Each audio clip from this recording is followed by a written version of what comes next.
စင်စစ်မသွေဖြစ်ပါစေတည်း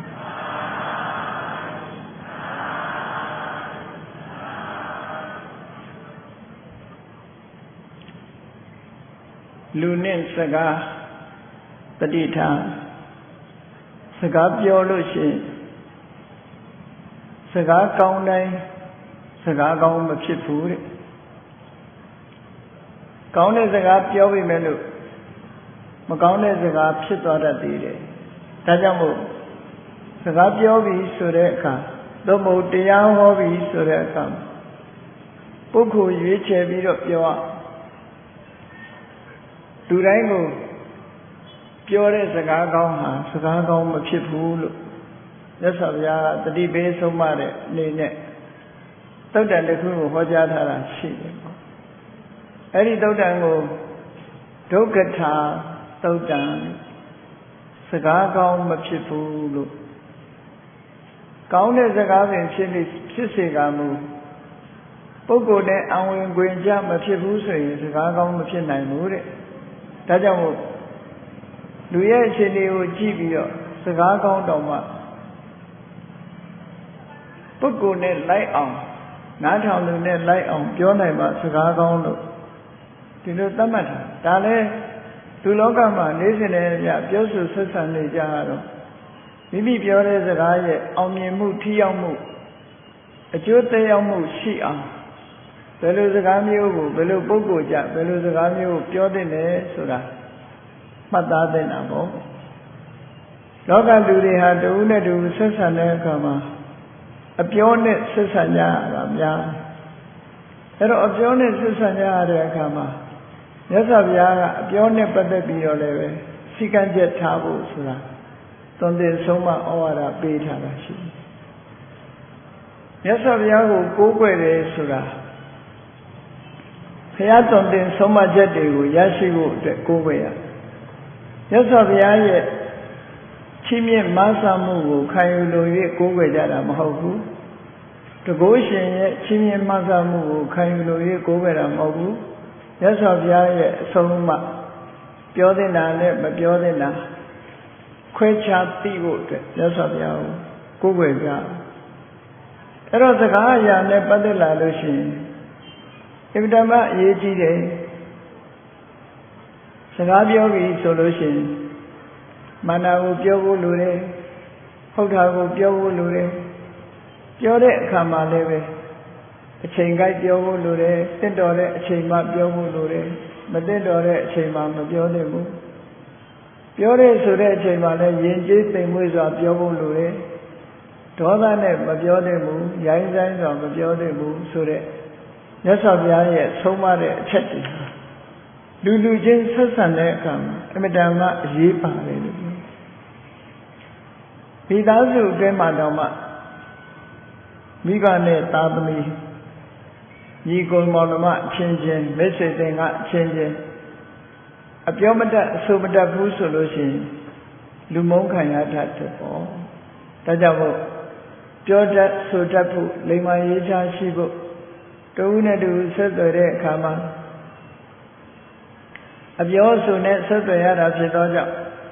မြတ်စွာဘုရားရဲ့အဆုံးအမကိုသိရှိပြီးလို့ရှိရင်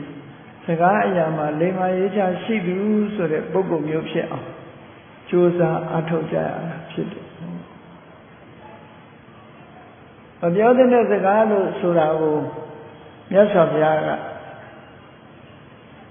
မမှန်မကန်တဲ့အကြောင်းအရာတွေမပြောသင့်ဘူးမှန်ကန်တဲ့အကြောင်းအရာကိုသာပြောသင့်တယ်ဒါကတစ်ချက်တုံးတူကွဲသွားအောင်မတက်အောင်ဂုံးတိုက်တဲ့စကားမျိုးတွေကိုမပြောသင့်ဘူးအချင်းချင်းညီညွတ်သွားအောင်စီလုံးသွားအောင်မပြောသင့်တယ်ဒါကတစ်ခုကြမ်းတမ်းရိုင်းကြတဲ့စကားမျိုးကိုမသုံးသင့်ဘူးယဉ်ကျေးသိမ်မွေ့စွာတစ်ဖက်သားနဝင်ချိုတဲ့စကားမျိုးကိုသာလိမ္မာယဉ်ကျေးစွာပြောသင့်တယ်ဒါအတစ်ခုစကားပြောပြီဆိုရင်ကောင်းကျိုးချမ်းသာအကျိုးစီးပွားကိုဖြတ်လို့ဖြည့်ဆည်းဖြစ်တဲ့စကားမျိုးကိုမပြောသင့်ဘူးတဲ့အကျိုးပြုတဲ့စကားမျိုးကိုသာပြောသင့်တယ် ဒါကတခုစကားအရာရှောင်တဲ့နာနဲ့ဆောင်တဲ့နာဆိုပြီးတော့ရသော်ဗျာဒီလိုခွဲခြားပြီးတော့ဟောထားရှိအဲ့ဒီခွဲခြားဟောထားချက်အတိုင်းလည်းပဲရှောင်တဲ့နာကိုရှောင်ပြီးတော့လုပ်တဲ့နာကိုလုပ်ဖို့အရေးကြီးတယ်လူဘဝလူလောကရောက်လာတဲ့အခါအသိဉာဏ်နဲ့နေထိုင်တဲ့လူသားဖြစ်ဖို့အရေးကြီးအမတ်တမဲ့နေထိုင်ခြင်းအပြင်အသိဉာဏ်ကင်းမဲ့စွာပြောဆိုခြင်းအပြင်မိမိပြောတဲ့စကားဟာထိရောက်မှုမရှိဘူး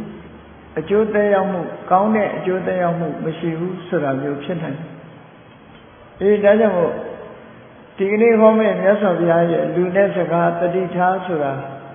ဒီသုတ္တံမှာပါတဲ့ဆုံးမသွန်သင်ချက်လေးတွေဟာအင်မတန်မှမှတ်သားစရာကောင်းတယ်နောက်တစ်ခုကျတော့စကားကောင်းမယ်ဖြစ်စေကမူလိုက်နာကျင့်သုံးတဲ့စကားလုံးနဲ့လိုက်နာကျင့်သုံးမှုမပြုတဲ့စကားဆိုပြီးတော့နှစ်ခုရှိသေးတယ်ဆရာမိဘတွေကမိမိတို့ရဲ့တပည့်သားသမီးတွေကိုဆုံးမဩဝါဒပေးကြတယ်လမ်းညွှန်မှုပြုကြအဲ့ဒီလိုလမ်းညွှန်မှုပြုတဲ့အခါမှာလိုက်နာသူရှိတယ်လို့မလိုက်နာသူလည်းရှိတယ်လိုက်နာလို့ရှိရင်ကောင်းကျိုးချမ်းသာတွေရပြီးတော့မလိုက်နာဘူးဆိုရင်အကျိုးဖြစ်ထွန်းမှုရှိမှာမဟုတ်ဘူးမြတ်စွာဘုရားရဲ့အဆုံးအမလည်းထို့တူပဲမြတ်စွာဘုရားကတော့တရားတွေရဲ့အကျိုးကိုလိုလားလို့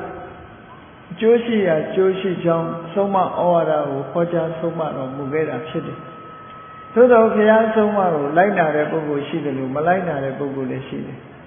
လိုက်နာတဲ့ပုဂ္ဂိုလ်မှာကောင်းကျိုးချမ်းသာတွေရပြီးမလိုက်နာတဲ့ပုဂ္ဂိုလ်ကျတော့ကောင်းကျိုးချမ်းသာတွေမရဘူးတဲ့အဲဒီတော့ဘုန်းကြီးတို့တွေကမြတ်စွာဘုရားအဆုံးအမကိုတို့တွေလိုက်နာမယ်ဆိုတဲ့ခံယူချက်ထားဖို့လိုတယ်အဲ့ဒါလိုခံယူချက်မထားရင်ဘလောက်တန်ဖိုးရှိတဲ့စကားပဲဖြစ်ဖြစ်လိုက်နာကျင့်သုံးမှုမပြုဘူးဆိုရင်ကျိုးသက်ရောက်မှုကမဖြစ်နိုင်သည့်အတွက်ကြောင့်ဒီစကားရဲ့ထိရောက်မှုကလည်းမရှိတော့ဘူးအဲ့ဒါကိုမြတ်စွာဘုရားကတတိပေးတဲ့အနေနဲ့ဆုံးမထားတဲ့ဒေသနာတော်ကတော့ပါလို့ဆိုယထာပိရုစီရံပုပ္ပံဝဏဝန္တံအကန္တကံဧဝံသူဝတိတာဝါစာအဖလာဟောတိအကုပ္ပတောဆိုတဲ့စကားလုံးလေးရှိစကားကဘလောက်ကောင်းထိုစကားအဆုံးအမတိုင်းလိုက်နာကျင့်သုံးမှုမပြုဘူးဆိုလို့ရှိရင်အကျိုးမရှိဘူးတဲ့အဲစကားကောင်းတဲ့စကားပဲဖြစ်တယ်အကျိုးမရှိဘူးဘာနဲ့ဥပမာတူလို့ဆိုရင်အစင်းသာလှပြီးတော့အနတ်မရှိတဲ့ပန်းကိုပန်ရတဲ့ပုဂ္ဂိုလ်တူဟာပန်းရဲ့အလှကိုတော့ကြည့်ရမှာဖြစ်တော်လဲပဲမွေးကြိုင်တဲ့အနတ်ဆိုတာသူရမှာမဟုတ်ဘူးပြည့်စုံတဲ့အနေအထားမျိုးသူမရဘူးအစင်းလေးတော့လှပါရဲ့အနတ်ကမကောင်းဘူးကောင်းမြတ်တဲ့အနတ်မရဘူးဆိုတာလိုပဲဆုံးမတဲ့စကားကိုမလိုက်နာဘူးဆိုတဲ့ဟာအနတ်မရှိတဲ့ပန်းကြီးကိုပန်ထားရတယ်လို့ပဲဖြစ်နေစကားပဲအဖတ်တင်ပြီးတော့ကောင်းကျိုးချမ်းသာရနိုင်မှာမဟုတ်ဘူးလို့ဒီလိုဆိုလို့တော့လိုက်နာကျင့်သုံးမှုဆိုမယ်ဆိုလို့ရှိရင်တော့ဘာနဲ့ဥပမာတူတော့ဆိုလို့ရှိရင်အစင်းလဲလှတယ်အနံ့လဲမွေးတယ်အဲ့ဒီအစင်းလှပြီးတော့အနံ့မွေးတဲ့ပန်းလေးကိုပန်ရမယ်ဆိုလို့ရှိရင်အစင်းလှခြင်းကြောင့်ကြည့်ရှုတဲ့ပုဂ္ဂိုလ်တိုင်းစက်တည်ရှိပြီးတော့အနံ့မွေးသည့်အတွက်ကြောင့်မိမိလည်းကောင်းတဲ့ယနံ့ကိုနမ်းရှုရတယ်ပတ်ဝန်းကျင်ကပုဂ္ဂိုလ်တွေလည်းကောင်းတဲ့ယနံ့နမ်းရှုရသည့်အတွက်စိတ်ကြည်နူးမှုတွေရကြတယ်နှစ်ဖက်နှစ်ဝအကျိုးရှိတယ်လို့နှစ်ဦးနှစ်ဝမှာအကျိုးရှိတယ်လို့ပဲဧဝံသူဝတိတဝါစာတဖလာဟောတိကုပ္ပတောလိုက်နာကျင့်သုံးမယ်ဆိုရင်အလွန်တန်ဖိုးရှိတဲ့စကားတစ်ခုဟာကောင်းမြတ်တဲ့အကျိုးကျေးဇူးတွေကိုဖြစ်ပေါ်စေမှာပါအစင်းလည်းလှမယ်အနံ့လည်းမွေးတယ်ဆိုတဲ့ပန်းမျိုးပန်ရတယ်လို့ပဲလို့ဒီလိုမြတ်စွာဘုရားကတတိပေးဆုံးမထားတာရှိတယ်အဲ့ဒါကြောင့်မို့ဘုန်းကြီးတို့တွေဘုရားဘာသာဝင်သူတော်စင်များဖြစ်ပြီးအားလျော်စွာမြတ်စွာဘုရားရဲ့အဆုံးအမတိုင်းလိုက်နာကျင့်သုံးကြမှာဖြစ်တယ်မြန်မာစကားမှလည်းရှိတယ်လေးနဲ့တဲ့စကားတစ်ခုဟာအလေးနဲ့နားထောင်မှုလိုအပ်တယ်ပေါ့ လေးနေတဲ့စကားတစ်ခုဟာအလေးနဲ့နားမထောင်ဘူးဆိုလို့ရှိရင်ပေါ့ပြက်ပြက်ဖြစ်တယ်ဒါကြောင့်မို့ရှေးကမြန်မာစကားပုံထဲမှာပြောတာထောင်တန်တဲ့စကားရဲလင်ပေါ့ပြက်ဆိုတာမျိုး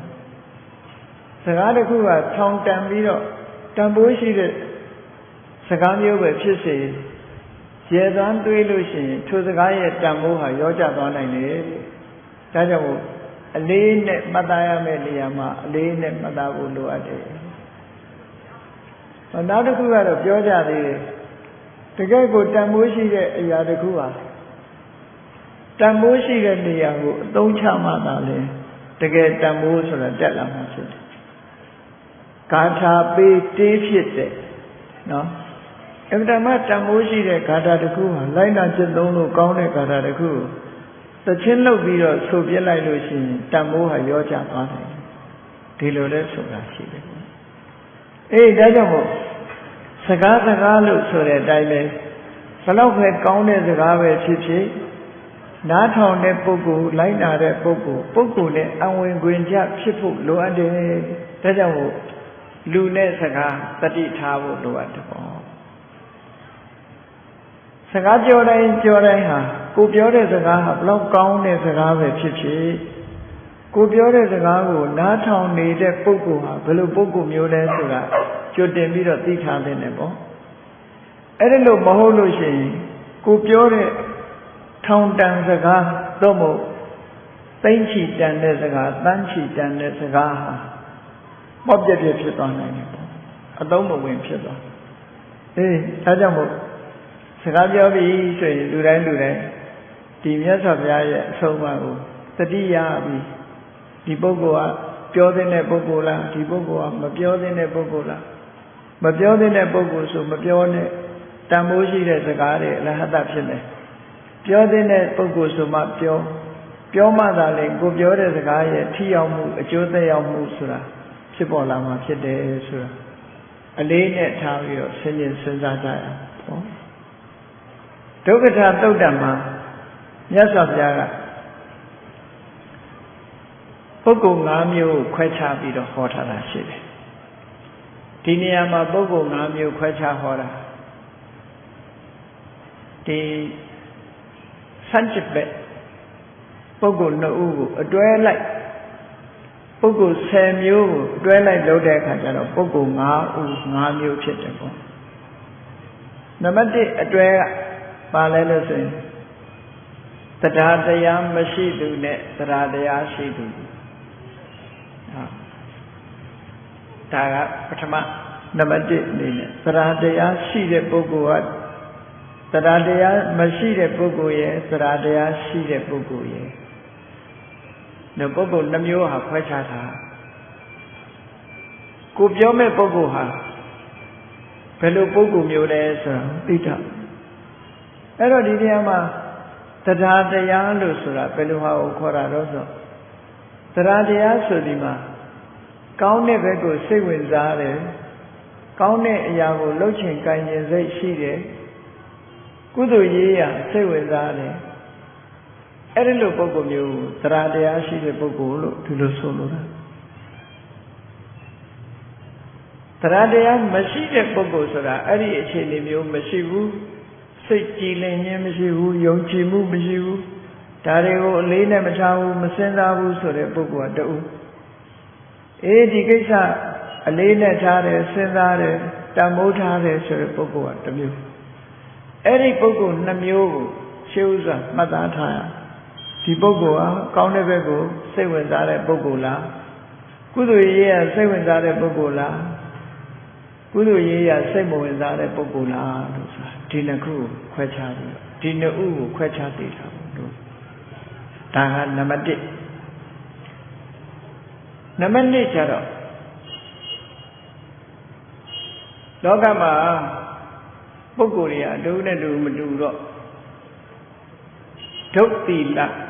ကိုချင်းတိလမရှိတဲ့ပုဂ္ဂိုလ်ကတစ်မျိုးရှိတယ်အကျင့်စာရိတ္တမကောင်းဘူးကိုချင်းတိလမရှိဘူးအဲ့ဒီလိုပုဂ္ဂိုလ်မျိုးကတူနောက်သူနဲ့ဆန့်ကျင်မဲ့နောက်တူကကိုချင်းတိလနဲ့ပြည့်စုံတယ်တိလဝန္တပုဂ္ဂိုလ် အဲ့တော့အဲ့ဒီပုဂ္ဂိုလ်နှစ်ဦးလေဓာတ်နုထားပြီးစကားပြောလို့မရဘူးကိုကျင့်တရားကောင်းတဲ့ပုဂ္ဂိုလ်ဟာတူကိုကျင့်တရားမကောင်းတဲ့ပုဂ္ဂိုလ်ဟာတူအဲ့ဒီပုဂ္ဂိုလ်နှစ်ဦးကိုစကားတစ်ခုတည်းနဲ့ဓာတ်နုထားပြီးတော့ပြောလို့မရဘူးတဲ့ဒါကြောင့်မလို့ဒီပုဂ္ဂိုလ်နှစ်ဦးကိုလည်းအလေးနဲ့ထားပြီးတော့ဆင်ခြင်စဉ်းစားရမယ်ဒီပုဂ္ဂိုလ်ဟာကိုကျင့်သီလရှိတဲ့ပုဂ္ဂိုလ်လားသို့မဟုတ်ကိုကျင့်သီလမရှိတဲ့ပုဂ္ဂိုလ်လား morality ဆိုတဲ့ကိုကျင့်တရားကောင်းတဲ့ပုဂ္ဂိုလ်ကိုကျင့်တရားမကောင်းတဲ့ immoral ဆိုတဲ့ပုဂ္ဂိုလ်မျိုးအဲ့ဒီပုဂ္ဂိုလ်မျိုးခွဲခြားမှတ်သားပြီးတော့မိမိပြောတဲ့စကားတစ်ခုဟာဝေဖန်ဆန်းစစ်ပြီးတော့မှပြောတဲ့ပုဂ္ဂိုလ်မှာပြောရမယ်လို့ဒီလိုဆိုလို့နောက်နံပါတ်3ခွဲခြားချက်ကြတော့ဘာတော့အပ္ပတုတ္တနဲ့ဘ ਹੁ တုတ္တလူဆိုတာတချို့ပုဂ္ဂိုလ်တွေကဓမ္မရေးရနဲ့ပတ်သက်ပြီးတော့လုံးဝလေးလာလိုက်စားမှုမရှိဘူးအသိဉာဏ်ကင်း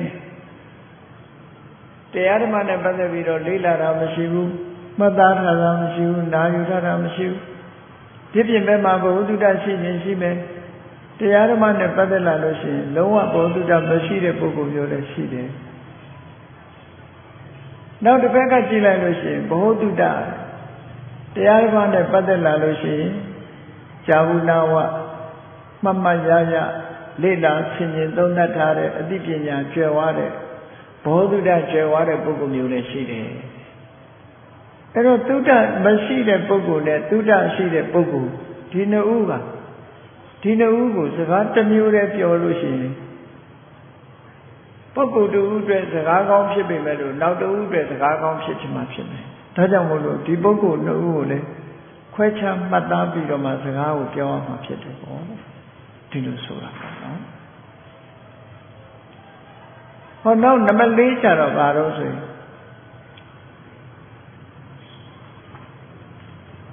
လူဆိုတာ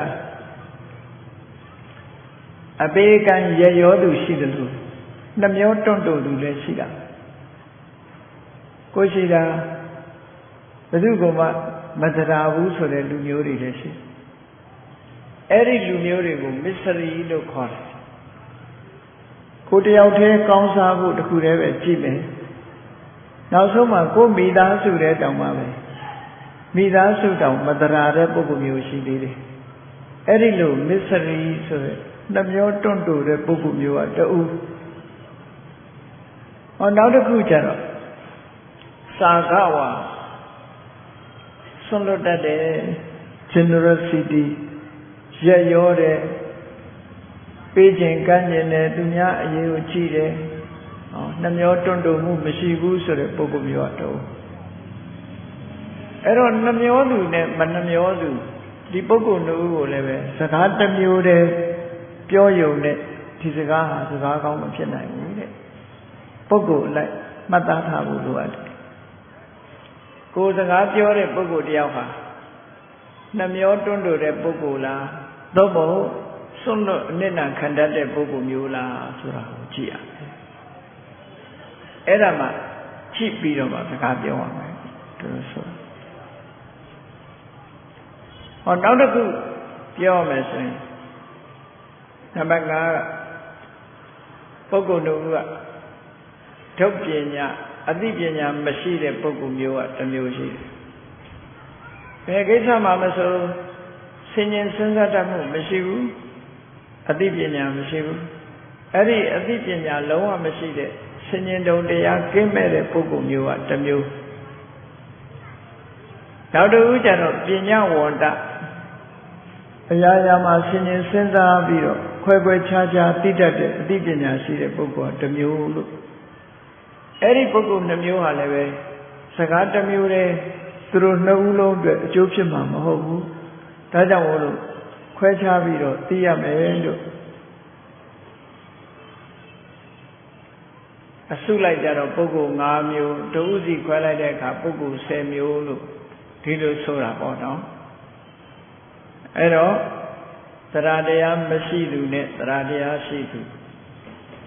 သီလမရှိသူနဲ့သီလရှိသူတုတ္တမရှိသူနဲ့ တုတများပြားသူနှမျောတွန့်တိုသူနဲ့အနှမျောမရှိသူပညာမဲ့သူနဲ့ပညာရှိသူလို့ပုဂ္ဂိုလ်ဒီလိုခွဲခြားပြီးတော့ကြည့်ရအဲ့ဒါလို့လောကမှာလူတွေဟာအမျိုးမျိုးအစားအစာရှိနေတဲ့ထဲမှာနံပါတ်1ဆင်ញင်သုံးသပ်ရမှာငါပဲအမျိုးတည်းပါတယ်လေတရားတရားမရှိတဲ့အမျိုးလားတရားတရားရှိတဲ့လူမျိုးလားခွဲခြားသိဖို့ကိုချင်းသီလမရှိတဲ့လူလားကိုချင်းသီလရှိတဲ့လူလားတုတ္တခင်းမဲ့တဲ့ပုဂ္ဂိုလ်လားတုတ္တများပြားတဲ့ပုဂ္ဂိုလ်လားနှမျောတွန့်တိုတဲ့ပုဂ္ဂိုလ်လားရရောဆွန့်လွတ်နိုင်တဲ့ပုဂ္ဂိုလ်မျိုးလားအသိဉာဏ်ကင်းမဲ့တဲ့ပုဂ္ဂိုလ်လားအသိဉာဏ်ကျွယ်ဝတဲ့ပုဂ္ဂိုလ်လားဆိုတာကိုယ့်ကိုယ်ဆင်ခြင်စဉ်းစားပြီးတော့မိမိကိုယ်တိုင်ကမကောင်းတာရှောင်ကောင်းတာကိုဆောင်ရမှာဖြစ်သည့်အတွက်ကြောင့်ကိုဖြစ်တဲ့ပုဂ္ဂိုလ်မျိုးကဘယ်လိုပုဂ္ဂိုလ်မျိုးလို့ဆိုနံပါတ်1ကိုယ့်ကိုငါသည်တရားတရားကင်းမဲ့သူမဖြစ်စေရတရားတရားရှိသူသာဖြစ်စေရမည်ကိုယ့်ကိုရှိဥစွာပြင်ရငါသည်တရားတရားကင်းမဲ့သူမဖြစ်စေရတရားတရားရှိသူသာဖြစ်စေ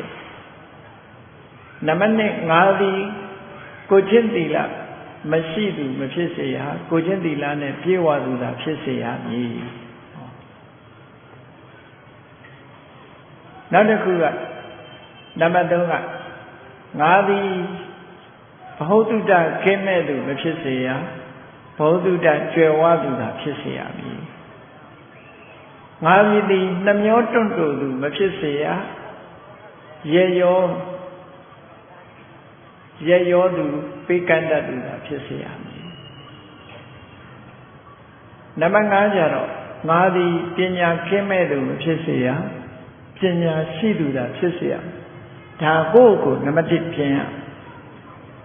ကိုယ့်ကိုဆန်းစစ်ကြည့်ရငါပဲမျိုးစားလဲဆိုတာကိုကြိုတင်ပြီးတော့ဆန်းစစ်ရဆန်းစစ်ပြီးတဲ့အခါမှာကိုယ့်ကိုကောင်းတဲ့ပုဂ္ဂိုလ်ဖြစ်အောင်ကိုယ်ကိုယ်တိုင်ပြုပြင်ကြိုးစားဖို့လိုအပ်တယ်အဲ့ဒီပုဂ္ဂိုလ်ရဲ့အနေအထားတစ်ခုကိုစကားနဲ့စမ်းသပ်လို့ရပြောစကားတစ်ခုနဲ့စမ်းသပ်ပြီးတော့ကြည့်လို့ရပြောစကားကလည်းပဲဒီနေရာမှာ5မျိုးခွဲခြားပြီးတော့မှတ်သားရပြောတဲ့စကားကစကား5မျိုးရှိတယ်နံပါတ်1ကတတ္ထာကထာတရားတရားနဲ့ပတ်သက်တဲ့စကားမျိုးတရားတရားဆိုတာဘယ်လိုကောင်းတာဥပမာဆိုတော့မြတ်စွာဘုရားတရားတရားနဲ့ပတ်သက်ပြီးဟောတာရှိတယ်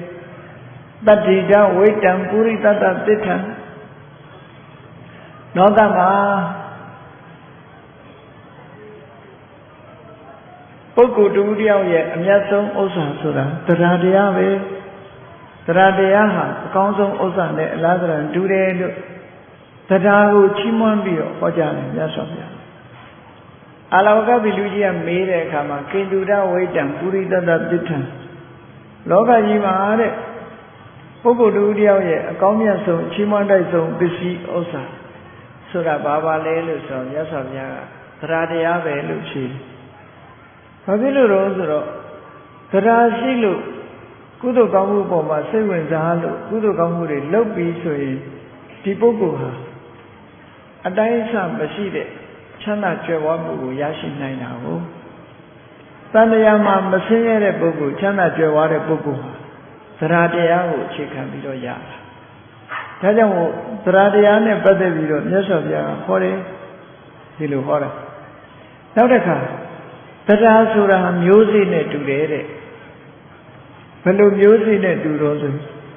မျိုးစေ့ဒီအလုံးနှစ်ခုကိုလှုပ်တယ်။မျိုးစေ့လေးတစ်စီးကိုမြေကြီးပေါ်မှာချဆိုင်ကြည့်လိုက်လို့ရှိရင်အဲ့ဒီမျိုးစေ့လေးကအောက်ကိုအမြင့်ဆင်းတာတစ်ခု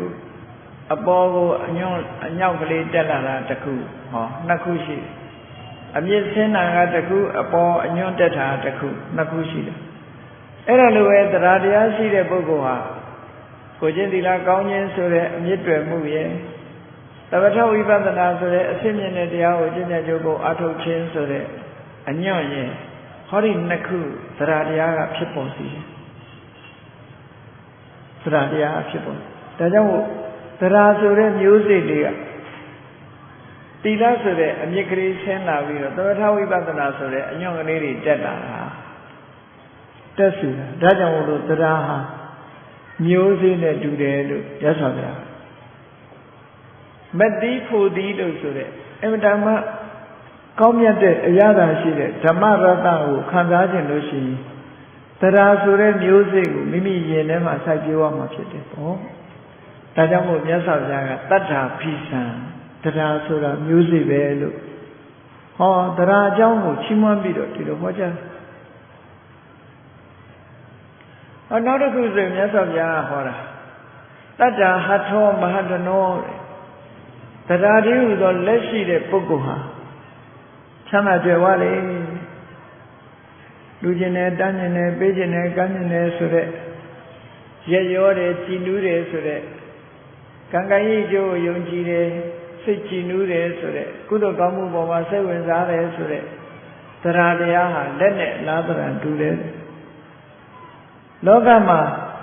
လက်ရှိမှလိုချင်တာကောက်ယူလို့ရမှာဖြစ်တယ်လက်မပါတဲ့လူကကောက်ယူဖို့ခက်တယ်အေးတရားမရှိတဲ့ပုဂ္ဂိုလ်ကဘယ်လိုပဲကုသိုလ်ကောင်းမှုတွေလုပ်ကြရတယ်တွေ့တရားမပါဘူးဆိုရင်ရှောင်သွားတာမလုပ်ဘူးလက်မပါတဲ့ပုဂ္ဂိုလ်ကလည်းတန်ဖိုးရှိတဲ့ယရနာတွေတွေ့ကျင်တွေ့ပါစေကောက်မယူနိုင်ဘူးတဲ့ဒါကြောင့်မို့တရားဟာလက်နဲ့အလားတရံတူတယ်လို့ဟောရသော်ဗျာတရားနဲ့ပတ်သက်ပြီးတော့ဒီလိုချီးမွမ်းစကားနဲ့ဟောကြားထားတာအများကြီးပဲရှိတယ်တရားဆိုတာသူဖြစ်ပေါ်လာပြီဆိုလို့ရှိရင်လူရဲ့စိတ်လေးကကျဉ်းနူးလာဥပမာပါနဲ့တူတော့ဆိုလို့ရှိရင်ရှေးခေတ်တုန်းကစကြဝဠာမင်းနေခီးသွားလာတဲ့အခါခုခေတ်လိုရေတံဘူးတွေပါတယ်မရှိဘူးမရှိတော့မြစ်ချောင်းအင်းအိုင်ကရေနဲ့သွားရင်လာရင်အဲ့ဒီရေကိုတောက်တဲ့အခါရေတတ်မှုအတွက်မလုပ်ကြရေကိုခတ်ပြီးတော့စကြမင်းရဲ့လက်ထဲမှာရှိတဲ့တန်ဖိုးရှိတဲ့ဗရမ ्या ယရနာရေထဲထည့်လိုက်လို့ရှိရင်အဲ့ဒီရေထဲမှာပါတဲ့အနေတွေဟာအလုံးထိုင်သွားတယ်ဗရမ ्या ရဲ့အစွမ်းကြောင့်ရေတွေအနေထိုင်သွားတယ်တဲ့အဲ့ဒီကြတော့မှရေချီရေတန့်ကိုရတရားတရားဟာလည်းပဲစัจ जा မင်းရဲ့ဗရမ ्या နဲ့အလားတရံတူတယ်တဲ့လူရဲ့စိတ်ထဲမှာတရားပေါ်လိုက်တာနဲ့တပြိုင်တည်းနိဝရဏတရားဆိုတဲ့အညစ်အနောက်တွေဟာအနေထိုင်သွားတယ်။ဟောလူရဲ့စိတ်ထဲမှာကြည်လင်စေတတ်တဲ့အရာကတရားနောက်ကျစေတတ်တဲ့အရာကနိဝရဏနိဝရဏဆိုတာဘာတွေတုံးလို့မေးလိုက်လို့ရှိရင်မျက်စိကမြင်ပြီးတော့အလှအပတွေခံစားကြတာနားကသာယာဝယ်တွေနားထောင်ပြီးတော့ခံစားကြတာနှာခေါင်းကမွေးကြိုင်တဲ့အနံ့တွေနမ်းရှူပြီးခံစားကြတာလျှာကကောင်းတာတွေစားပြီးရတာခံကြတာခန္ဓာကိုယ်ကထိတွေ့ပြီးတော့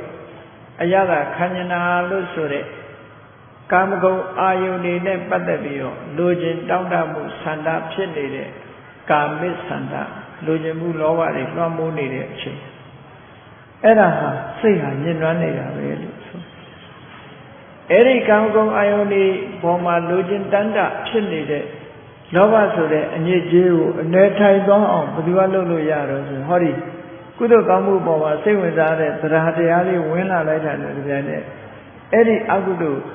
ကာမိဆန္ဒဆိုတဲ့အညစ်အကြေးဟာအနေထိုင်သွားတယ်ဒါကတစ်ခုနောက်တစ်ခုစိတ်ရဲ့အညစ်အကြေးကလူဆိုတာအလိုကျနေရင်တစ်မျိုး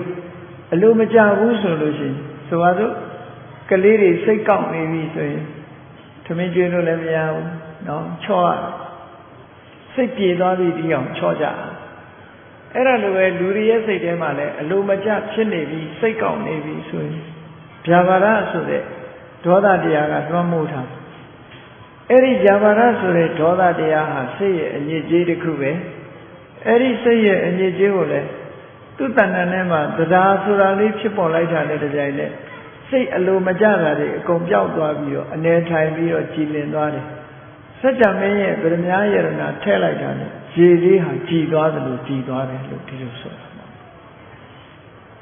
တရားတရားနဲ့ပတ်သက်ပြောတဲ့စကားတွေကိုတတ္တာကထာစကားတရားနဲ့ပတ်သက်တဲ့စကား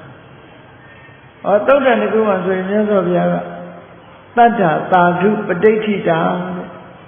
ကိုယ်တဏ္ဍာမှာတရားတရားရှိနေတာကောင်းတယ်တရားတရားရှိနေမှကောင်းတယ်ဘာဖြစ်လို့တော့စိတ်ကြည်နူးမှုတွေရှိနေမှကုသိုလ်တရားတွေဆိုတာဖြစ်တာတရားရှိမှကုသိုလ်ဆိုတာဖြစ်တာဒါကြောင့်မို့တရားဝင်လာလို့စိတ်ကလေးကြီးလာပြီဆိုရင်និဝရဏဆိုတဲ့အညစ်အကြေးတွေဟာကင်းဝေးသွားတဲ့အခါကျဘာလို့တော့စိတ်ကလေးကကြီးလာတယ်အဲ့ဒီကြီးလာတဲ့စိတ်ကလေးကြောင့်မို့လို့ဒါနလုပ်တယ်သီလဆောက်တည်တယ်ကမ္မထာဘာဝနာပွားများအထုတ်တယ်ဥပုသ်ဆောက်တယ်ဆိုတဲ့ကုသိုလ်ကောင်းမှုတွေဖြစ်ပေါ်တယ်စဉ်းစားကြည့်နေစိတ်အလိုမကျဖြစ်နေတဲ့ပုဂ္ဂိုလ်တယောက်ဟာအိမ်ရှိတဲ့ဘုရားတောင်ပန်းဦးလဲမှာမဟုတ်ဘူးခြေချမ်းတို့စီမီတို့ပန်းတို့လူတန်းမှာမဟုတ်ဘူးစိတ်ကြီးနေမှဘုရားပန်းလူအောင်မှာပဲခြေချမ်းလေးကောင်းအောင်မှာပဲစီမီလေးလူအောင်မှာပဲဘုရားရှိခိုးအောင်မှာပဲဆိုတဲ့အတွေးတွေစိတ်ကြီးနေတဲ့အခါမှာဖြစ်ပေါ်တတ်တဲ့အတွေးတွေတရားတရားကင်းမဲ့နေလို့စိတ်မကြည်ဘူးဆိုရင်ဒီအတွေးတောင်မပေါ်နိုင်ဘူးတဲ့ဒါကြောင့်မို့လို့လောကမှာကုသိုလ်လုပ်တာအခုလိုတရားပွဲလာပြီးတရားနာပေါင်းမယ်ဆိုတာလေစိတ်ကြီးနေလို့လားအဲ့ဒီကြည်လင်းနေတဲ့တရားတရားဆိုတဲ့ဒီစိတ်ရဲ့အချီတက်ကလေးပေါ်လာသည့်အတွက်ကြောင့်မို့ကောင်းတဲ့အလုပ်တွေဟာလုပ်ဖြစ်တာဖြစ်တယ်ပေါ့ဒီလိုတရားတရားရဲ့စွမ်းအားတွေနဲ့ပတ်သက်ပြီးတော့တန်ဖိုးရှိပုံကိုမြတ်စွာဘုရားကဟောတာကိုတတ္ထာကထာလို့ခေါ်တယ်အဲ့ဒီတတ္ထာကထာဆိုတဲ့ဒီစကားလုံးတစ်ခုတရားတရားနဲ့ပတ်သက်ပြီးတော့ပြောတဲ့စကားတွေတရားတရားဟာမတ္တမကောင်းတယ်တရားတရားရှိသည့်အတွက်ကြောင့်ကုသိုလ်ကောင်းမှုတွေလုပ်တယ်ကုသိုလ်ကောင်းမှုလုပ်သည့်အတွက်ကြောင့်ဖြစ်လျာဘဝမှာရုပ်အစဉ်ကြည်လင်တယ်နော်စီစဉ်ဥစ္စာတွေကျွယ်ဝတယ်ကျမ်းမာရေးကောင်းတယ်သက်ရှည်တယ်စတဲ့တရားတရားရဲ့အကျိုးကျေးဇူးတွေကိုဟောပြောနေတဲ့အခါမှာနားထောင်တဲ့ပုဂ္ဂိုလ်တွေမှာတရားတရားကင်းမဲ့သူတရားတရားရှိသူလို့နှစ်ဦးရှိတဲ့တည်းပဲတရားအကြောင်းပြောနေလို့ရှိရင်တရားတရားကင်းမဲ့သူကဒီစကားကိုနားထောင်ရင်မှုသူကဘာဖြစ်လို့တော့သူ့မှာရှိမှမရှိတာသူ့မရှိတော့ဘာပြောလဲဒါတွေလာမပြောနဲ့နားကြီးတယ်ဒီလိုဖြစ်သွားနော်အဲ့တော့တရားတရားနဲ့ပတ်သက်တဲ့စကားတစ်ခုဟာတရားရှိတဲ့ပုဂ္ဂိုလ်အတွက်မှကောင်းတယ်တရားတရားမရှိတဲ့ပုဂ္ဂိုလ်အတွက်မကောင်းဘူးတဲ့စကားကောင်းမဖြစ်ဘူးအဲ့ဒါကိုမြတ်စွာဘုရားကဒီသုတ်တံမှာဘလို့ဟောတော့ဘလို့တတိပေးတော့ဆိုအတ္တတ္တတတ္တကထာဒုက္ခထာအတ္တတ္တတရားတရားမရှိတဲ့ပုဂ္ဂိုလ်အားတရားတရားပြောပြတဲ့တရားတရားနဲ့ပတ်သက်တဲ့စကားဟာဒုက္ခထာစကားကောင်းမဖြစ်ဘူးစကားကတော့စကားကောင်းမယ်ဒါပေမဲ့တရားတရားကင်းမဲ့တဲ့ပုဂ္ဂိုလ်ကိုသွားပြီးတော့အဲ့ဒီစကားသွားပြောလို့ရှိရင်သူနဲ့ဓာတ်မတည့်ဘူးသူမကြိုက်ဘူးပေါ့ဒါလို့ဆိုလိုတာပေါ့နော်အဲ့ဒါကိုဘုရားကရှင်းပြတာအတ္တတော်တတ္တကထာယကိစ္စမာနာတရားတရားကင်းမဲ့နေတဲ့ပုဂ္ဂိုလ်ဟာတရားတရားနဲ့ပတ်သက်တဲ့တရားစကားတရားတရားကိုချီးမွမ်းတာတွေပြောမယ်ဆိုရင်ဘာဖြစ်လဲစိတ်ထဲမှာမကြိုက်ဘူးမကြိုက်ရတဲ့မကဘူးကုပ္ပတိစိတ်ဆိုးတယ်စိတ်ဆိုးလာတယ်ဗျာပိစတိမကြည်မနှက်တွေဖြစ်လာတယ်ပဋိဋ္ဌိယတိတင်းမာလာတယ်တရားတရားနဲ့ပတ်သက်တာတွေပြောရင်သူကတင်းမာလာနားကြီးတယ်မပြောနဲ့ဒီလာပြီးဒီလိုဖြစ်တာတင်းမာလာဒါတွေမကဘူးကောပိသဒောသင်္သဖတုကရောတိအပိစင်္သဖတုကရောတိ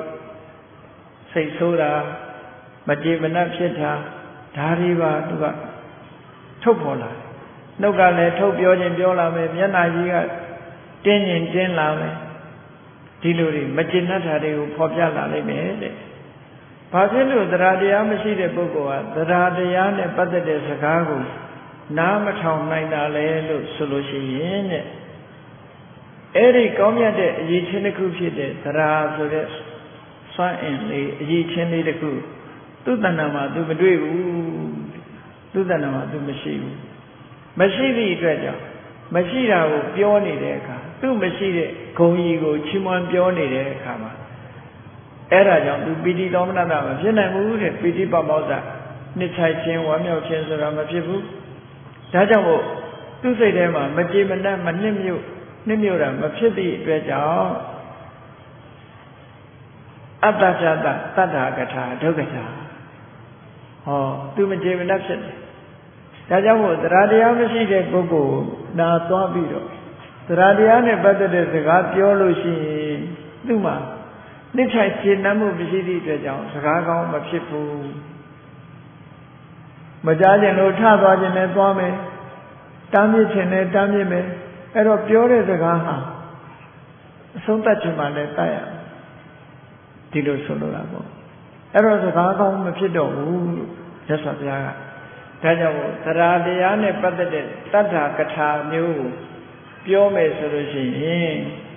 ကိုပြောတဲ့စကားကိုနားထောင်နေတဲ့ပုဂ္ဂိုလ်ဟာသရတရားရှိတဲ့ပုဂ္ဂိုလ်ဟုတ်မဟုတ်ဟုတ်မှပြောပါမဟုတ်တာတော့ပြောရင်တော့ကိုပြောတဲ့စကားဟာထောင်တန်တဲ့စကားပဲဖြစ်စီစကားကောင်းဖြစ်မှာမဟုတ်ဘူးလို့လူနဲ့စကားတတိထားဆိုတာအဲ့ဒါပြောဟာလူရဲ့အခြေအနေကိုကြည့်ပြီးစကားတစ်ခုပြောကြဟုတ်ပြီနောက်တစ်ခုပြောမယ်ဆိုလို့ရှိရင်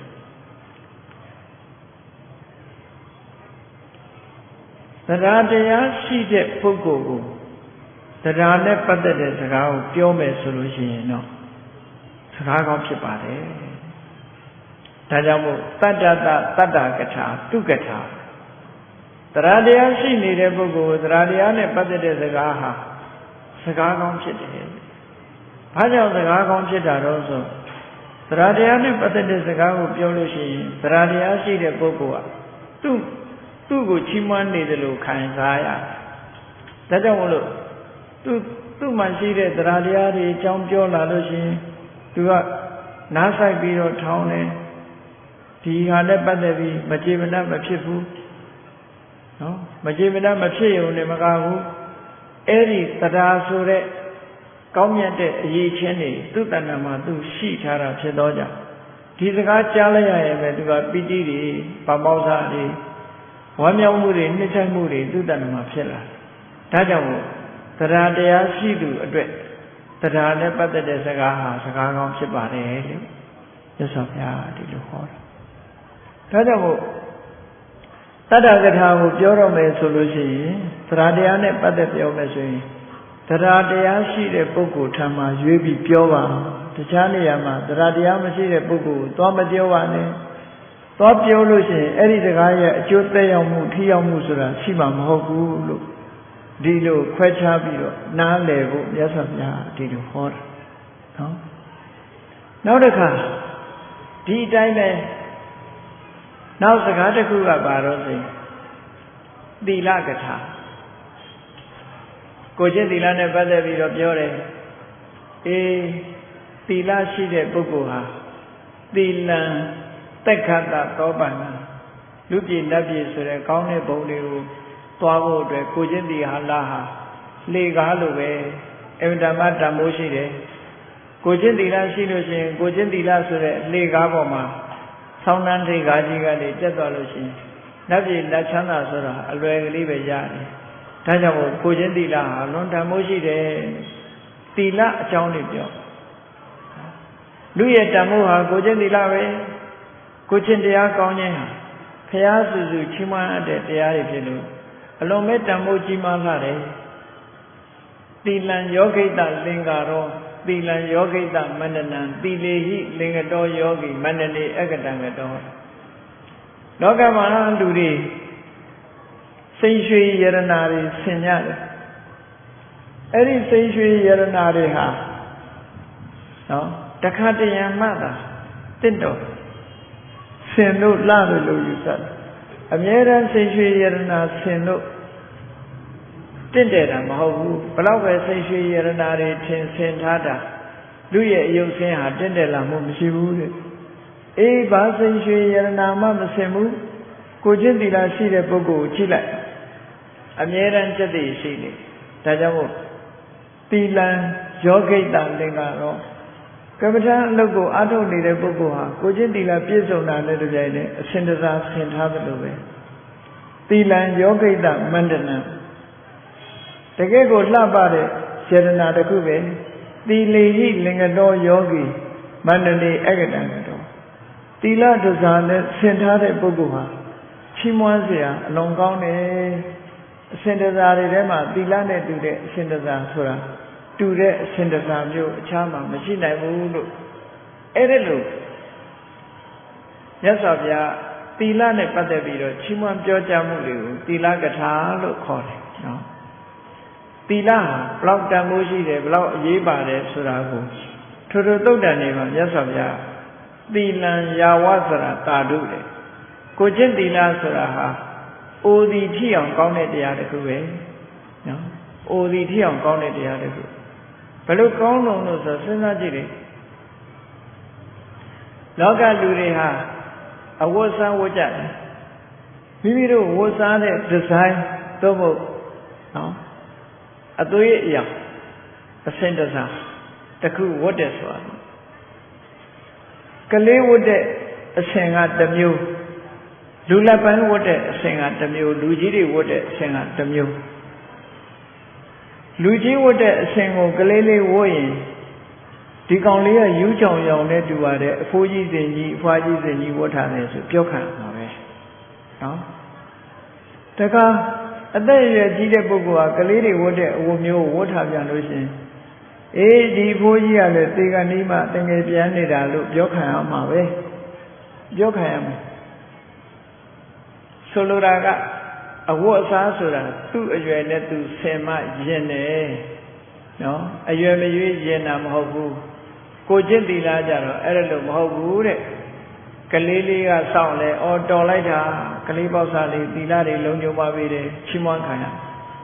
လူလိုက်ပိုင်းကစောင့်ရှောက်ရင်လဲအော်တော်လိုက်တာပျော်ပါတဲ့အရွယ်မှာအပျော်ပါးတွေလျှော့ပြီးသီလဆောင်ပေါ်ရပါပြီတဲ့အသက်အရွယ်ကြီးတဲ့အခါလဲအော်ဂုဏ်ဒီရှိလာပါပြီတဲ့အသက်အရွယ်နဲ့လိုက်အောင်ကိုချင်းသီလတွေကောင်းပါပြီတဲ့ဆိုပြီးဟောသီလဆိုတဲ့အဆင့်တစားကြတော့လူတိုင်းကလက်ခံပြီးအရွယ်မရွေးချီးမွမ်းပွဲရနေတာဖြစ်တယ်ဒါကြောင့်မို့မြတ်စွာဘုရားကိုချင်းသီလဆိုတာအိုသည်ထိအောင်ကောင်းတယ်လို့ဒီလိုဟောတာအဲ့ဒီကိုချင်းသီလနဲ့ပြည့်စုံတာဟာလူရဲ့တန်ဖိုးပဲအသက်တရားရှည်ပြီမဲ့လို့ကိုချင်းသီလမရှိဘူးဆိုရင်တန်ဖိုးမရှိဘူးတနေ့တရက်တင်အသက်ရှင်ပြီမဲ့လို့ကိုချင်းသီလနဲ့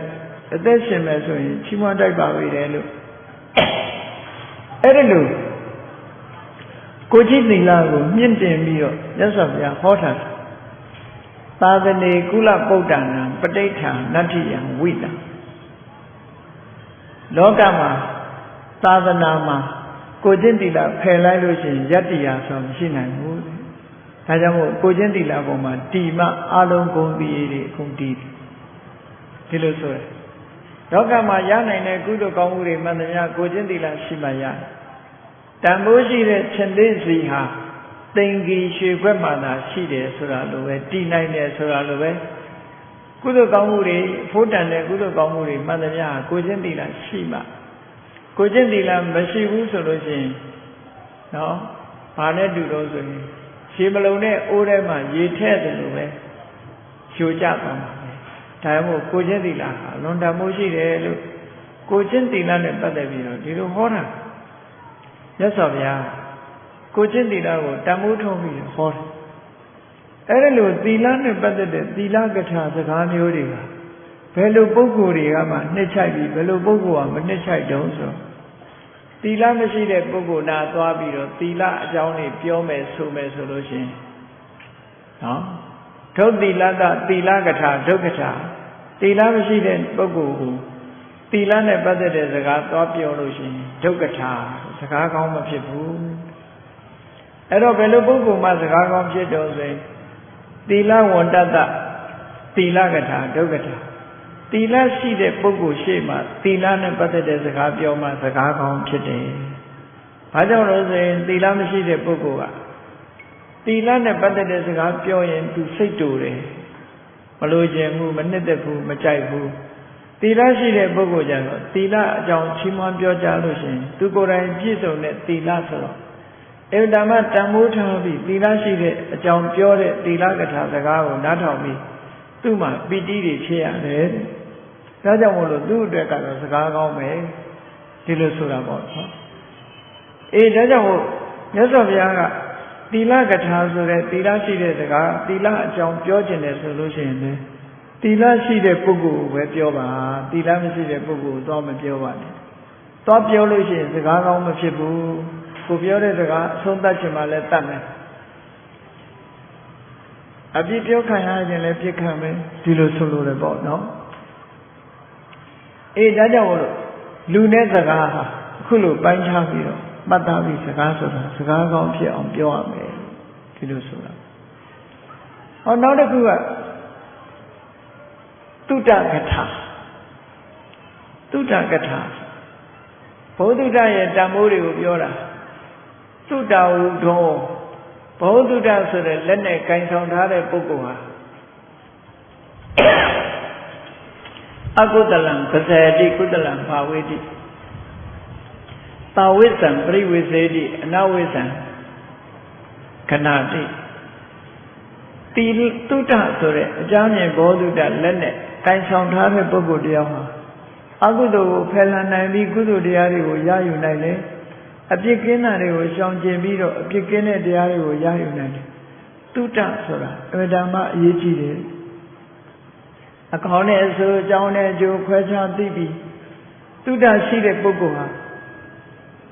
ကောင်းတာလို့သာရအောင်ယူနိုင်တဲ့စွမ်းရည်တတ်တည်ရှိတယ်။ဒါကြောင့်မို့လူတိုင်းသုတ္တဆိုတာရှိရမယ်။သုတ္တနဲလို့ရှိရင်ဘာဖြစ်လဲ။အပတုတ္တယံပုရိသောပလိပတ်တော်ဝစီရတိ။မြတ်စွာဘုရားကသုတ္တမရှိတဲ့ပုဂ္ဂိုလ်ဟာတဲ့ဒီအလုံးမလုံးနိုင်လို့လွတ်ထားတဲ့နွားကြီးခြုံနေမြက်တွေစားရင်ကနေပြီးတော့ခန္ဓာကိုယ်ကြီးဝါနေနော်ပလိပတ်တော်ဝစီရတိဘေးမဲ့လွတ်ထားတဲ့နွားကြီးဟာအလကားသာအသာတိုးပြီးမန္တာနိတတ္တဝဋ္ဌန္တိပညာတတ္တနာဝတ္တိအသားတွေသာတိုးပြီးတော့အသိပညာမတိုးဘူးတဲ့ဒါကြောင့်မို့လို့တုတ္တရှိအောင်လုပ်ရမယ်တုတ္တမရှိဘူးဆိုလို့ရှိရင်တော့ကောင်းကျိုးချမ်းသာတွေရမှာမဟုတ်ဘူးအသိပညာတွေတိုးမှာမဟုတ်ဘူးလို့ဒီလိုဟောတာအဲ့ဒီတုတ္တကထာနဲ့ပတ်သက်လာလို့ရှိရင်တုတ္တမရှိတဲ့ပုဂ္ဂိုလ်ကိုဥပမာမဲ့စာမတတ်တဲ့ပုဂ္ဂိုလ်သွားပြီးတော့စာစကားပြောမယ်ဆိုရင်ရံဖြစ်ခြင်းနဲ့ရံဖြစ်မှာပဲနားထောင်ခြင်းမှလည်းနားထောင်မှာပဲဒီလိုဆိုလိုတာအေးသုဒ္ဓဆိုတဲ့စာစကားပိစကားပြောတာဟာစာတတ်တဲ့ပုဂ္ဂိုလ်ပြောပါမှသူကဒါဟာလက်ခံပြီးတော့သူကျင့်တတ်တဲ့စကားဖြစ်လို့စကားကောင်းဖြစ်တယ်ဒါကြောင့်မို့အပ္ပသုဒ္ဓသသုဒ္ဓကထာဒုက္ခထာသုဒ္ဓမရှိတဲ့ပုဂ္ဂိုလ်ချမ်းနာသွားပြောတဲ့သုဒ္ဓကထာဟာစကားကောင်းမဖြစ်ဘူးတဲ့ဘဟုသုဒ္ဓသသုဒ္ဓကထာသူကထာဘဟုသုဒ္ဓရှိတဲ့ပုဂ္ဂိုလ်ပြောမှဒီသုဒ္ဓကထာဆိုတဲ့သုဒ္ဓနဲ့ပတ်သက်တဲ့စကားဟာစကားကောင်းဖြစ်တယ်လို့မြတ်စွာဘုရားဒီလိုရှင်းပြတာနော်ဒါကြောင့်မလို့ဒီနေရာမှာလည်းပဲလူနဲ့စကားခွဲခြားပြီးတော့သိဖို့လိုတယ်စာစကားပေစကားပြောကြလို့ရှိရင်ဘုဒ္ဓတရှိတဲ့လူအချင်းချင်းပဲပြောရလုံးဝသုဒ္ဓမရှိတဲ့ပုဂ္ဂိုလ်ကြားသွားမပြောနေနဲ့ချီးမွမ်းခံရမှလည်းမဟုတ်ဘူးနှစ်သက်ကျင့်တတ်မှုကိုလည်းရမှာမဟုတ်ဘူးလို့ဒီလိုဆိုလို့လည်းပေါ့နောက်စကားတစ်ခုကတော့စာကကထာလို့ခေါ်တယ်လူရေးတန်းရေးနဲ့ပတ်သက်တဲ့စကားလူရေးတန်းရေးနဲ့အိမ်မှာနေတယ်ဆိုလို့ရှိရင်နှမျောဝန်တုံမှုဆိုတဲ့မစ္စရိယတရားကိုဖယ်ရှားပြီးတော့ပေးဖို့ကံဖို့အစဉ်သင်းဖြစ်နေတဲ့မௌဒ္ဒစာကီလွတ်လွတ်ကျွတ်ကျွတ်စွန့်ကြဲတိုင်းယာစယောဟောတောင်းတဲ့ပုဂ္ဂိုလ်တွေအတွက်နော်တောင်းလို့လွယ်ကူတယ်ပယတပါဏိလက်ဟာပေးဖို့ကံမှုအတွက်အစဉ်သင်းဆေးကြောထားသလိုဖြူစင်တဲ့လက်ရှိသူဖြစ်တယ်လို့ စာကားနဲ့ပတ်သက်ပြီးတော့နော်စွန့်ကြဲပိတ်ကံလူဒဏ်တဲ့ပုဂ္ဂိုလ်ရဲ့လက်ဟာအရာခတ်သိမ်းကိုရယူနိုင်တဲ့စွမ်းရည်တတ္တိရှိတဲ့လက်ဖြစ်တယ်နော်အဲ့ဒါကြောင့်မို့လို့စွန့်ကြဲပိတ်ကံလူဒဏ်ခြင်းဆိုတာဟာအလွန်တန်ဖိုးရှိတဲ့ကုသိုလ်တစ်မျိုးပဲလို့မြတ်စွာဘုရားကစာကားနဲ့ပတ်သက်ပြီးတော့ဒီလိုချီးမွမ်းစကားပြောတယ်အေးဒီကနေ့ခေတ်ချမ်းသာကြွယ်ဝနေကြတဲ့ပုဂ္ဂိုလ်တွေဟာတစ်ချိန်တုန်းကစာကားလို့ဆိုတဲ့စွန့်ကြဲမှုတွေကိုပြုလုပ်ခဲ့တဲ့ပုဂ္ဂိုလ်တွေ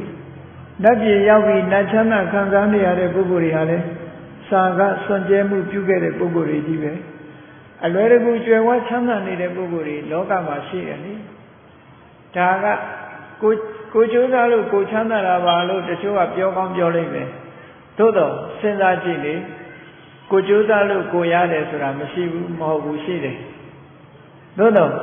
လူတွေကြည့်လူဘဝဝင်လာတဲ့အချိန်မှာတယောက်နဲ့တယောက်မတူဘူးတယောက်ကဆင်းရဲတဲ့မိသားစုတွေကြောင့်သွားမွေးတယ်တယောက်ကချမ်းသာတဲ့မိသားစုတွေမှာသွားမွေးတယ်ဘာဖြစ်လို့ဒီလိုဖြစ်ရလဲဆင်းရဲတဲ့မိသားစုတွေသွားမွေးတဲ့ပုဂ္ဂိုလ်ကတစ်ချိန်လုံးကစာကဆိုတာမလုပ်ခဲ့တာပေါ့ချမ်းသာတဲ့မိသားစုတွေသွားပြီးတော့လူဖြစ်တဲ့ပုဂ္ဂိုလ်ကတစ်ချိန်လုံးကလူမှုတမ်းမှုဆိုတဲ့စာကတရားကြိုးစားအထောက်ခဲ့တဲ့ပုဂ္ဂိုလ်ဖြစ်တာပေါ့အဲ့ဒါကြတော့ကိုလုံးလို့ရတာမဟုတ်ဘူးနော်ကံတရားကနေခွဲခြားပြီးတော့ပို့တယ်လုံးလို့ကိုယ်တိုင်ရွေးရမယ်ဆိုရင်ချမ်းသာတဲ့မိဘပဲရွေးမှာပေါ့လူတိုင်းဟာတဲကုတ်သေးပဲရွေးမလဲတိုက်ပေါ်ပဲရွေးမှာပေါ့သို့တော့အဲ့လိုလုံးလို့ရလားဆိုမရဘူးကံကနေပြီးတော့စီမံဖန်တီးပေးလိုက်တဲ့အတိုင်းဆင်းရဲတာတို့ချမ်းသာတာတို့ဒီလိုဖြစ်တယ်ပေါ့ဒါကြောင့်မို့စာကားနဲ့ပတ်သက်ပြီးကြည့်မယ်ဆိုရင်အေးလောကမှာစာကားဆိုတဲ့တရားဟာကောင်းကျိုးချမ်းသာတွေပြည့်ဝပြီးစိစိမ်ဥစ္စာကြွယ်ဝခြင်းကိုဖြစ်ပေါ်စေတတ်တယ်လို့စာကားလူမဲ့တန်းမဲ့လူတတ်တန်းတတ်တဲ့ပုဂ္ဂိုလ်တွေကိုအခုလိုစာကားကထာနဲ့ပတ်သက်ပြီးတော့ချီးမွမ်းပြောကြအဲ့ဒါလို့ချီးမွမ်းပြောကြတဲ့အခါမှာ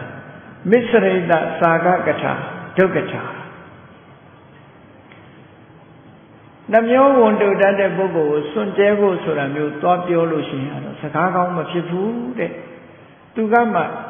မပေးခြင်းမကမ်းခြင်းမလှူခြင်းနှမျောဝန်တုနေတာဖြစ်တော့လှူရေးတန်းရေးကိုလာပြောမယ်ဆိုရင်သူကရန်ဖြစ်မှာပဲကျင့်တတ်မှာမဟုတ်ဘူးဒါကြောင့်မို့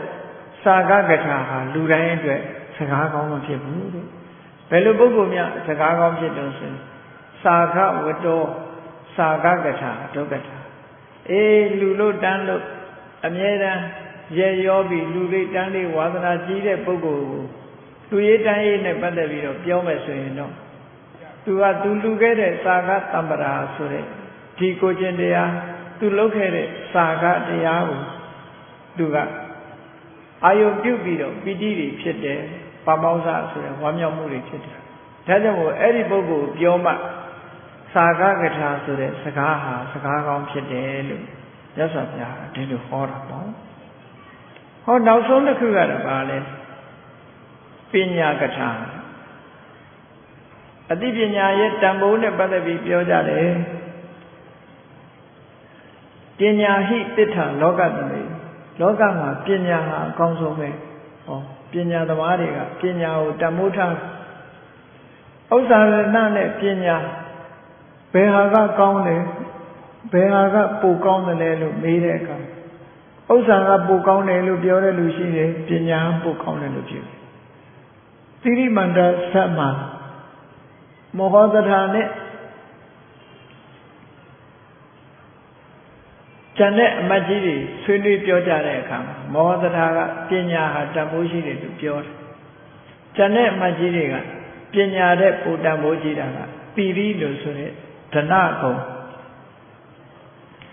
ယာရုကုံတွေကပို့ပြီးတော့တန်ဖိုးရှိတယ်ဆိုပြီးတော့ပြောကြနောက်ဆုံးတော့ပညာက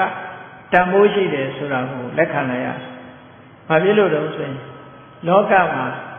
ပညာအရှိဆုံးပုဂ္ဂိုလ်ဟာဘယ်သူလဲလို့ဆိုလို့ရှိရင်မြတ်စွာဘုရားလောကပညာအရှိဆုံးပုဂ္ဂိုလ်ဖျားပြီးလို့ရှိရင်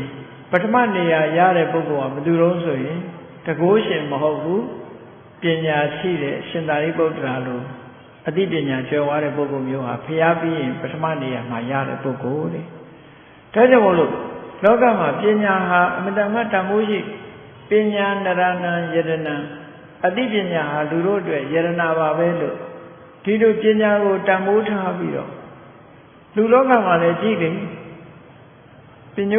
ညာကိုတန်ဖိုးထားပြီးတော့ပြောကြလူလောကမှာကြည့်မွေးလာတဲ့တပြိုင်တည်းလူတွေဟာမလုပ်ကြပညာရှာကြပညာသင်ကြမိသားစုတိုင်းမိမိတို့သားသမီးတွေကိုကြောင်းပို့ကြမလုပ်ဖို့လေပညာရှာဖို့အဲ့ဒီပညာလောကီပညာတော်မှအင်းများကြိုးစားရတယ်ဆိုရင်ဒီတဲ့တန်ဖိုးရှိတဲ့လောကုတ္တရာပညာဆိုရင်မပြောနဲ့တော့ပညာရှိမှသူကအရာရာကိုခွဲခြားသိနိုင်တယ်ဆင်ញင်သုံးသပ်နိုင်တယ်ပညာမရှိတဲ့ပုဂ္ဂိုလ်တွေဟာဆင်ញင်သုံးသပ်နိုင်ခြင်းမရှိဘူးတဲ့ဒါကြောင့်မို့လို့ဒီပညာနဲ့ပတ်သက်ပြီးတော့ချီးမွမ်းပြောကြတဲ့အခါမှာလည်းပညာမဲ့တဲ့ပုဂ္ဂိုလ်တွေကိုပညာအကြောင်းသွားပြောလို့ရှိရင်စိတ်ဆိုးတယ်သူတို့ကဘာဖြစ်လို့လဲသူ့မှာပညာမှမရှိတာအေးဒါကြောင့်မို့လို့ဒုပညာတပညာကထာဒုက္ကထာပညာမရှိတဲ့ပုဂ္ဂိုလ်ကိုပြောတဲ့ပညာနဲ့ပတ်သက်တဲ့စကားဟာစကားကောင်းမရှိဘူးတဲ့ပညာဝတ္တောပညာကထာသူကထာပညာရှိတဲ့ပုဂ္ဂိုလ်ကိုပြောတဲ့ပညာနဲ့ပတ်သက်တဲ့စကားကမှစကားကောင်းဖြစ်တယ်ဟောစကားဟာဘလောက်ကောင်းတဲ့စကားပဲဖြစ်ဖြစ်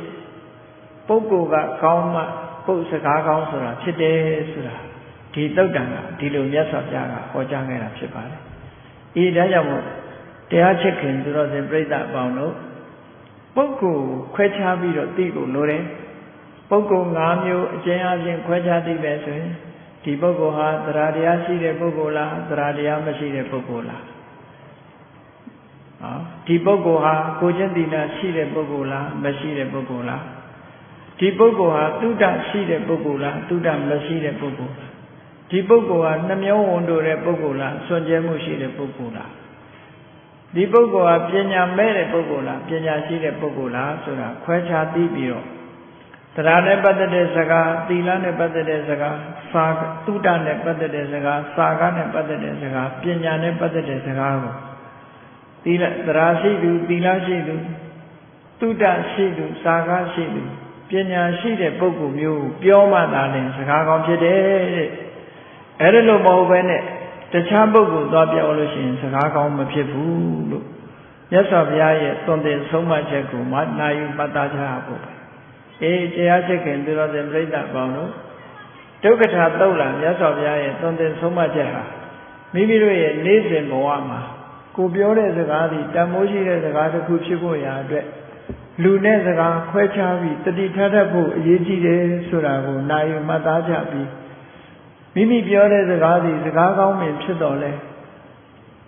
နာယူတဲ့ပုဂ္ဂိုလ်ကကောင်းမှမိမိပြောတဲ့စကားဟာစကားကောင်းဖြစ်တယ်လူတိုင်းအတွက်စကားကောင်းမဖြစ်ဘူးဆိုတာကိုတတိထားပြီးပြောရေးဆိုတာနဲ့ပတ်သက်ပြီးလိမ္မာရေးချရှိအောင်ကျင့်ကြံကြိုးကိုအားထုတ်တော်မူနိုင်ကြပါစေကုန်သတည်း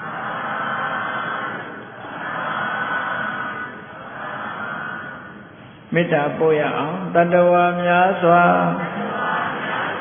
ဘေးရန်กว่าချမ်းသာကြပါစေတတ္တဝါများစွာဘေးရန်กว่าချမ်းသာကြပါစေမေတ္တာရေချမ်းသုံးငါဖြံငြိမ်းချမ်းကြပါစေမေတ္တာရေချမ်းသုံးငါဖြံငြိမ်းချမ်းကြပါစေသက်ရှိချမ်းသာစိတ်ချမ်းသာလူရဆန္ဒပြည့်ပါစေ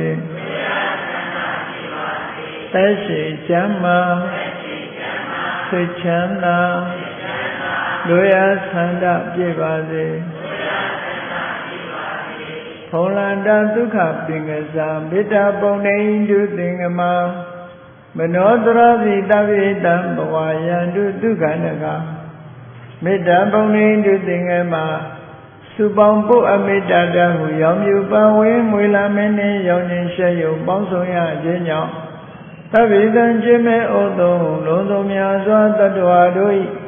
မနောတရတိမြင်မြတ်ဖြူစင်အေးကြည်လင်းသည့်ရေစဉ်ပြည့်တင်းစိတ်နှလုံးတည်ဟူသောရေအိုင်ကြီးအတွင်၌သူထာဝရအေမြจิตသာယာပွင့်လန်းချမ်းသာဒုက္ခတည်ဟူသောကုမုဒ္ဒရာကြာပန်တို့သည်ဖုံးလန္တာဝန္တာရွှေမျိုးဝမုံလူလျက်ကြည်နူးပွဲကြုံဖူးပွင့်ညာကုန်သည်ဖြစ်၍